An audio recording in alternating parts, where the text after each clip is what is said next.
नवरात्रि के 5वें दिन सुने माँ स्कंद माता की कथा। नवरात्रि के 5वें दिन पर माँ दुर्गा के 5वें स्वरूप को स्कंद माता की पूजा होती है। पुराणों के अनुसार माँ स्कंद माता कमल पर विराजमान रहती है, इसलिए इन्हें पद्मासना देवी के नाम से भी जाना जाता है।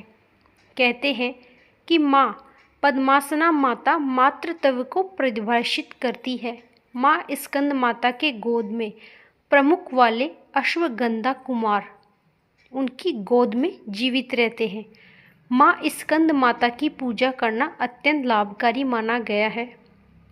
माँ स्कंद माता की पूजा करने से संतान सुख की प्राप्ति होती है तथा शत्रुओं का विनाश होता है। इतना ही नहीं, माँ स्कंद माता की पूजा करने से भक्तों की मनोकामनाएं पूर्ण होती हैं।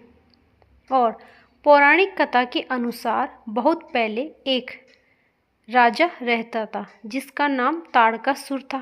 ताड़कासुर कठोर तपस्या कर रहा था।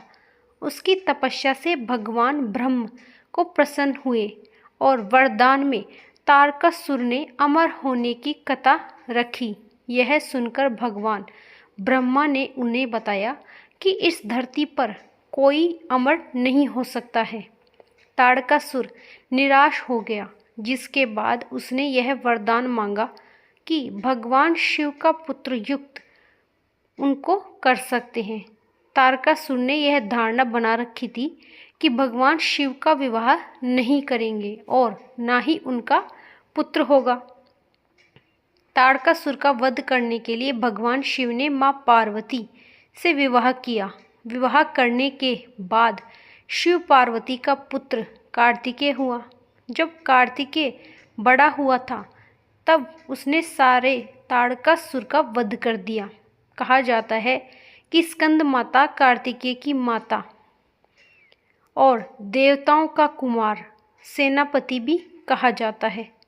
कार्तिकेय को अपना सनद कुमार, स्कंद कुमार आज कई नामों से जाना जाता है। माँ अपने इस रूप में तीर पर सवार होकर अत्याचारी दानवों का संहार करती दिखाई देती है। पर्वतराज की बेटी होने के कारण उन्हें पार्वती भी कहा और भगवान की पत्नी होने के कारण इनका अजय नाम महेश्वरी भी है। इनके गौर वर्ण के कारण इन्हें गौरी भी कहा। माँ को अपने पुत्र से अधिक प्रेम है, इसलिए इन्हें स्कंद माता कहा गया। जो अपने पुत्र से अधिक प्रेम करती है, माँ कमल के पुष्प पर विराजित अभय मुद्रा में होती है, इसलिए इन्हें पद्मासना देवी और विद्या वाहिनी दुर्गा भी कहा। नवरात्रि के 5वें दिन माँ स्कंद माता की पूजा करने के बाद उन्हें ही केले का भोग लगाना चाहिए। शास्त्रों के अनुसार इनकी कृपा से मूढ़ी भी ज्ञानी हो जाता है। पहाड़ों पर रहकर सांसारिक जीवन में नव चेतना का निर्माण करने वाली देवी स्कंद माता ही है। स्कंद कुमार कार्तिकेय जी की माता के कारण इन्हें आज स्कंद माता नाम से जाना जाता है। इनकी उपासना से भक्तों की सारी इच्छाएं पूरी हो जाती हैं, भक्त को मोक्ष मिलता है। वही मान्यता ये भी है कि इनकी पूजा करने से संतान योग की भी प्राप्ति होती है। नवरात्रि के 5वें दिन सबसे पहले स्नान करें और स्वच्छ वस्त्र धारण करें। अब मंदिर में या पूजा स्थान पर चौकी लगाएं। चौकी पर स्कंद माता की तस्वीर या प्रतिमा लगाएं।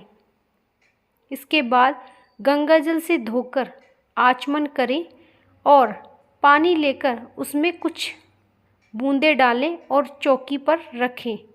अब पूजा का संकल्प लें। इसके बाद स्कंद माता को रोली कुमकुम लगाएं और नैवेद्य अर्पित करें। अब उनका ध्यान करें और पूजा का संकल्प लें। आज की कथा समाप्त हुई। जय माता दी।